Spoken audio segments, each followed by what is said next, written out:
Hi, my name is Aubrey Waterman, and today I'm going to talk about if it's justified for the government to allow Obamacare to increase the economic burden it is lending to the United States. Two main goals that were set when Obamacare was made was to improve health insurance for the people who already had it, but also to ensure the 60 million people in the United States who did not have health insurance. Obamacare is also known as the PPACA, which is the Patient Protection and Affordable Care Act. It was amended by the Health Care and Education Reconciliation Act on March 30th, 2010. It provides numerous rights and protections to make health care more fair and easy to understand. So let's take cancer as an example. A study done by the National Cancer Institute, about 39.6% of all men and women will be diagnosed with cancer at one point in their lifetime. In 2016 alone, 1,685,210 new cases of cancer were found. Patients need top-notch doctors to seek out the best possible treatments at the rate that cancer is growing. What does Obamacare choose to do about this?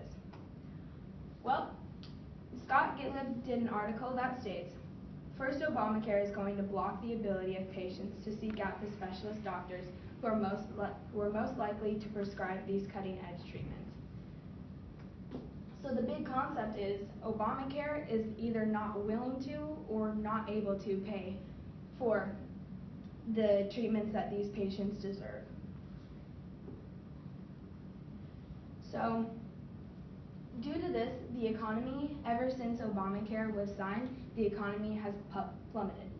The PPACA will most likely increase deficit on an average of $75 billion a year. The nation's debt is set at $753 billion just by the year 2020. This causes higher inflation and interest rates for the people who are involved in Obamacare. In this graph, it shows down at the bottom where 2010, which is the year that Obamacare was first signed, goes all the way up, and on this side right here it shows the amount of taxes that are being taxed to people each year.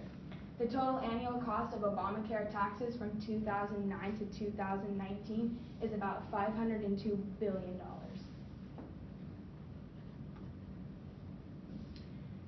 So some of the cons, obviously, about Obamacare is the amount of debt that is put onto our country, the second-hand health that is given to us, and the increase in tax payments. But there is also many positive sides to it. It has also given us 4.5 million jobs here in the United States and has given us more health coverage. This graph shows that in 2010, the red line states that there was 143,000 unemployed people, and here in 2015 there's a little under 130,000. So that just shows that Obamacare has given more jobs to the United States from when it originally began to now. So in the stimulus material, an article by Derek Thompson, A World Without Work, states, robots in the operating room and behind the fast food counters. They imagine self-driving cars making cars snaking through the streets and Amazon drones dotting the sky, replacing millions of drivers, warehouse dockers, and retail workers. He reassures us how fastly technology is keeping up with us in today's day and age. So, would it be wise in the future for Obamacare to accept this?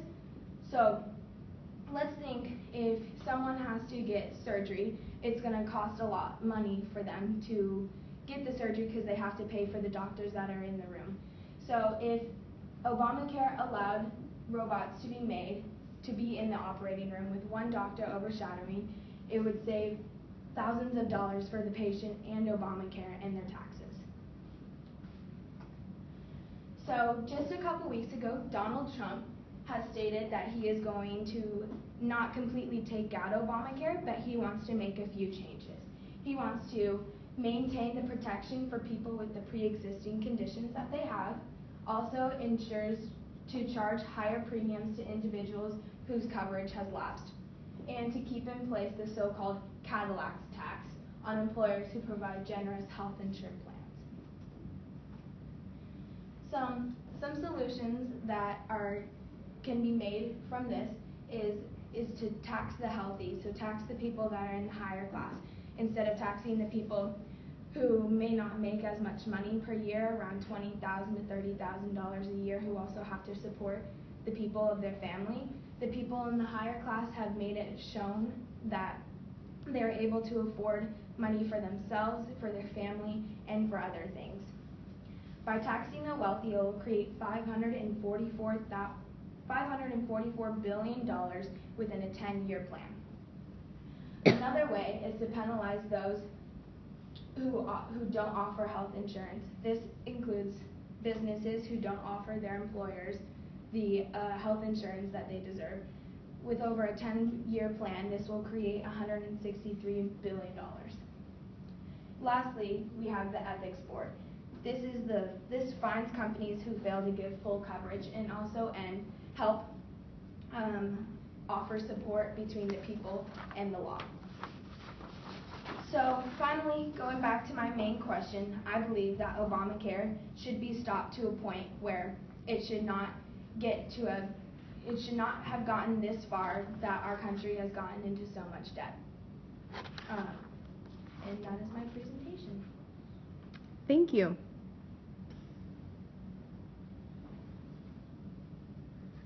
Okay, my first question. What information did you need that you were not able to find or locate, and how did you go about trying to find that information? So I really wanted to see how much money from taxes that people got and how much of that went into Obamacare.